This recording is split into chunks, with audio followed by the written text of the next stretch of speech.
आरोप लगा देश के ऊपर कि भारत की पुलिस, भारत की व्यवस्था, भारत की सत्ता पार्टियां कभी मुसलमान को गृह मंत्री नहीं बनाती, क्योंकि उनको डर लगता है कि कहीं गद्दारी ना कर दे।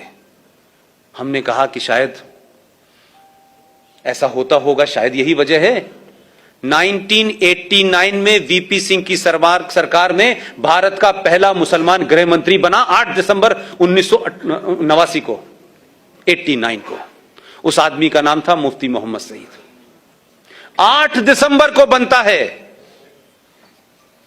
और 8 दिसंबर को और 19 जनवरी के बीच में भी महीना भी पूरा नहीं हुआ था, और 19 जनवरी को पूरे कश्मीर के अंदर से 5.5 लाख कश्मीरी हिंदू पंडितों को मार के, रेप करके, बच्चों को उछाल उछाल के मारा है। टीपालाल टकरू उनके सबसे बड़े इंटेलेक्चुअल थे, बहुत बड़े थे। उनका जब सड़क पे मर्डर किया गया तो मोटरसाइकिल घुमा रहे थे उसके पीछे चारों तरफ, और कह रहे थे कि किसी ने इस काफिर को पानी दिया तो उसको भी हम नहीं छोड़ेंगे।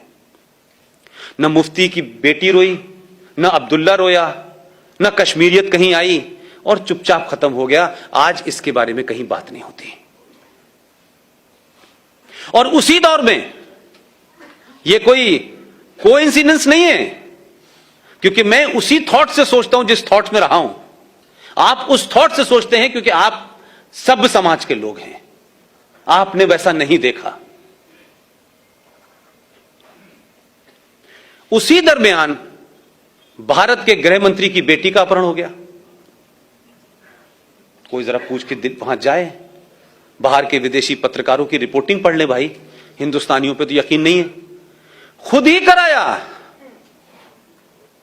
उसका कमिटमेंट देखिए अपने आतंकवाद के प्रति, अपने धर्म के प्रति, अपने एजेंडे के प्रति। देश के गृह मंत्री ने अपनी बेटी का अपहरण कराया, वो तो घर में थी। उसके बदले में आपने 4 आतंकवादी छोड़ दिए, बेटी बेड के नीचे से बाहर आ गई। ये कोई छुपी हुई बात नहीं है भाई। उसी दरमियान में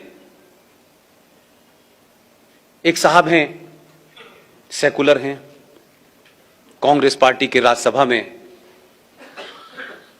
लीडर ऑफ अपोजिशन है, उनका नाम है गुलाम नबी आजाद। अब ये मुझे पता नहीं है कि वो इस्लाम से आजाद हैं कि नबी के गुलाम हैं, या नबी के गुलाम हैं कांग्रेस से आजाद हैं, ये मुझे पता नहीं है। उनके घर में भी उनका एक भतीजा गायब हो गया, और इतनी तेजी से हो रहा था, लग रहा था कि खट खट काम करना है। और क्या डिवाइस निकाली उन्होंने कि उनका भतीजा गायब हुआ, 27 आतंकवादी छोड़ दिए, शाम को भतीजा घर आ गया।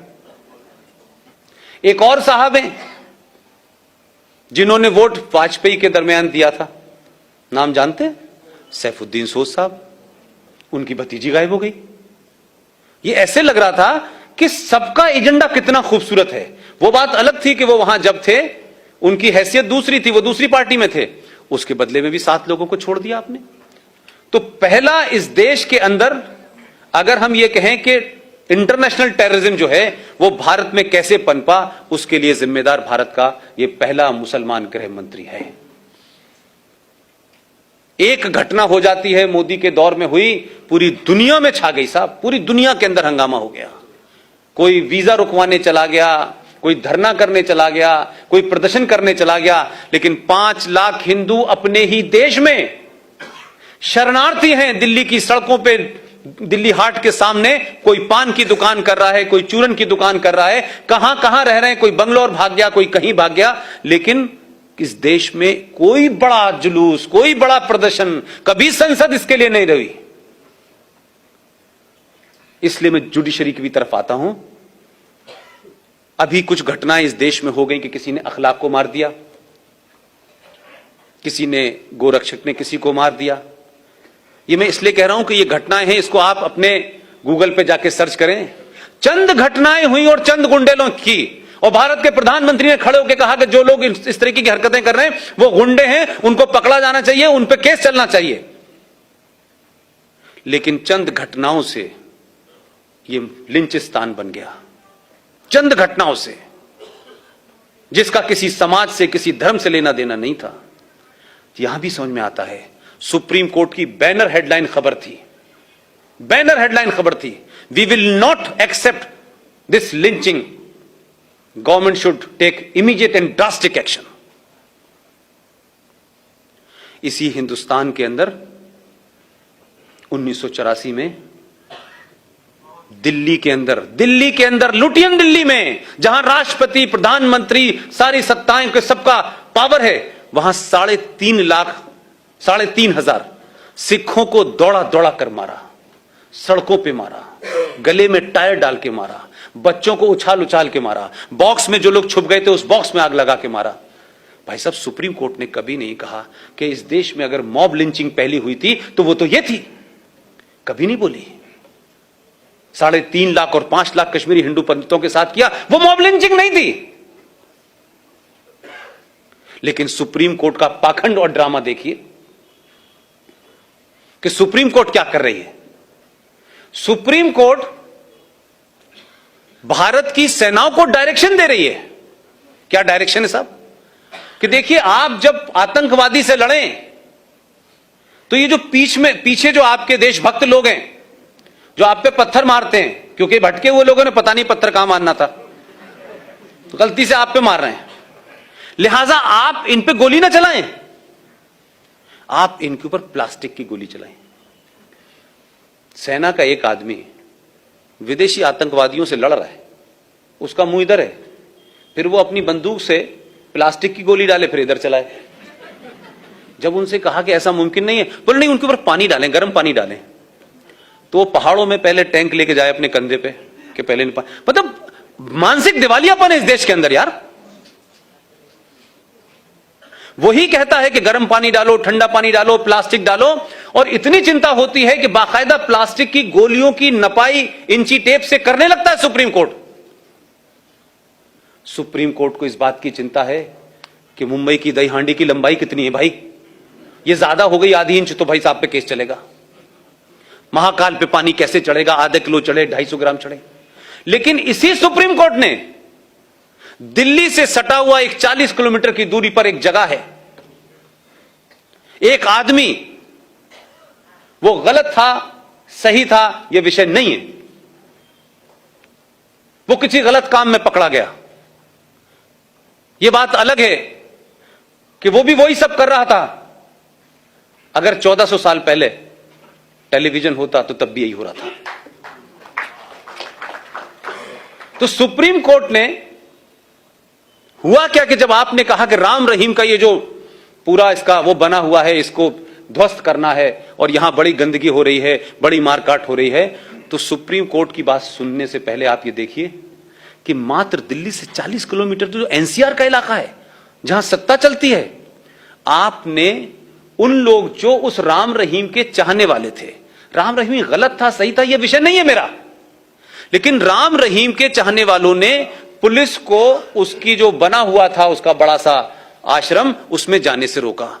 ना तो उनके हाथ में डंडा था, ना AK-47 थी, ना वो किसी को मार सकते थे, रोकने का अधिकार था, एक डेमोक्रेसी में रोक रहे थे, वो आपको पूरा अधिकार था। ना इस देश में उन पे लाठीचार्ज हुआ, ना उनके ऊपर कैनन से पानी डाला गया। डीसीपी ने ऑर्डर दिया, पॉइंट ब्लैंक गोली चली और 34 लोग मर गए। सुप्रीम कोर्ट ने नहीं कहा कि आपको गर्म पानी डालना चाहिए था, आपको पानी नहीं डाला आपने तो आपको केन चलानी चाहिए, सुप्रीम कोर्ट ने कहा ही नहीं कुछ। वो तो भारत की सत्ता के खिलाफ नहीं लड़ रहे थे ना भाई, वो तो हथियार भी नहीं उठाए थे। ये पाखंड है आपके सुप्रीम कोर्ट का। आप उनसे उम्मीद कर रहे हैं कि वो डेट देंगे कि 6 तारीख को अयोध्या की सुनवाई होगी, फिर 6 तारीख को जज आएंगे, फिर जज के पेट में दर्द हो जाएगा, फिर जज चला जाएगा। इसलिए सुप्रीम कोर्ट नहीं, दुनिया की हर ताकत आपको टेक इट फॉर ग्रांटेड लेगी, क्योंकि आप सामूहिक तौर पे के ऊपर अपना गुस्सा नहीं निकालते हैं, आप बोलते नहीं हैं। मैंने इसीलिए कहा कि इस देश की मुख्यमंत्री कह सकती है ये बात। मुझे और आपको किसने रोका है? कंटेम्प्ट ऑफ कोर्ट होगा, ठीक है, कंटेम्प्ट ऑफ कोर्ट होगा, करें। 5, 10, 20, 50 लाख लोगों पे करेंगे, करिए। हम डरते क्यों है भाई? अब इस देश में भी हम डरेंगे भाई? महबूबा मुफ्ती को क्यों नहीं डर लगता और क्यों आपको डर लगता है? उस पर कंटेम्प्ट ऑफ कोर्ट क्यों नहीं होता कि वो सुप्रीम कोर्ट को कहती है कि हम तिरंगा नहीं उठाने देंगे अगर इससे आपने छेड़छाड़ की गई? वो केस सुप्रीम कोर्ट में चल रहा था भाई, हम बोलते नहीं। तो सुप्रीम कोर्ट अजीबोगरीब फैसले देती रहती है। इसलिए इस सुप्रीम कोर्ट भी ये जानती है कि ये समाज जो है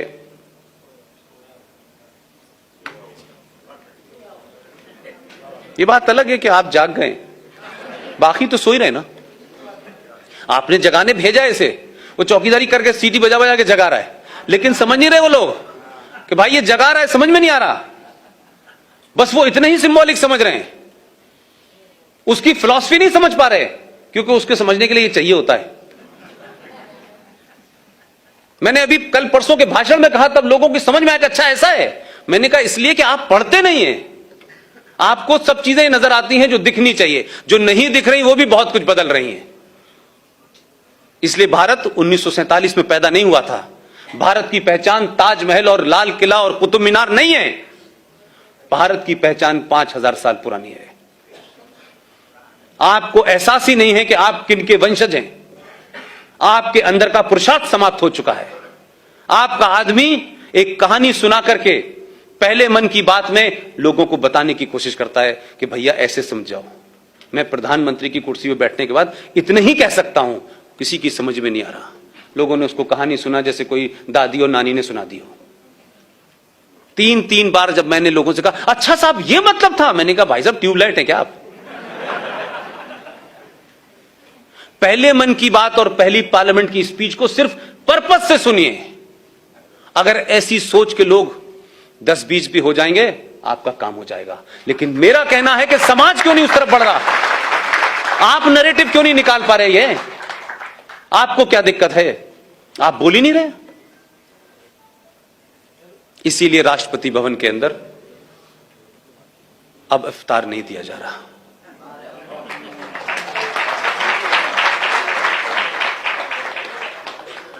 इसीलिए राष्ट्रपति भवन में आने वाले विदेशी मेहमानों को भोज के बाद ताजमहल की जो वो पहचान थी ना भारत की, क्योंकि हम लोग तो वहां ताज से चाय पी रहे थे, हमें क्या पता था ये पहचान भी बन जाएगी।